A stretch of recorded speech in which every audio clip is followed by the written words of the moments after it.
సినిమాల్లోనే కాదు రాజకీయాల్లోనూ సేవా కార్యక్రమాల్లోనూ తనకంటూ ముద్ర వేసుకున్న వ్యక్తిత్వం బాలయ్య గారిది. ఆయన నటనలో ఆవేశం ఉంటుంది, మాటల్లో స్పష్టత ఉంటుంది, ఆచరణలో దేశభక్తి ఉంటుంది. సాధారణ నటుడిగా కాకుండా బసవతారకం హాస్పిటల్ స్థాపించి ఎన్నో వేల మందికి వైద్యం అందించిన సేవాపరుడు.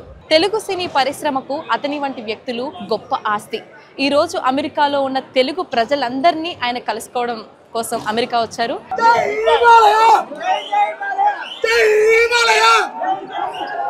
నందమూరి తారక రామారావు గారి వారసుడిగా కేవలం రక్త సంబంధమే కాదు, విలక్షణ నటన, ప్రజల పట్ల ప్రేమ, తెలుగు జాతి పట్ల గౌరవం అన్నిటికీ ఆయన నిలువెత్తు నిదర్శనం.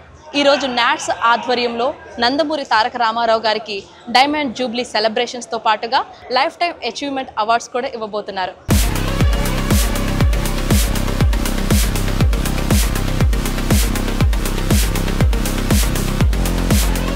సో ఈరోజు నాట్స్ ఆధ్వర్యంలో లైఫ్ టైమ్ అచీవ్మెంట్ అవార్డు కూడా ఇవ్వబోతున్నారు.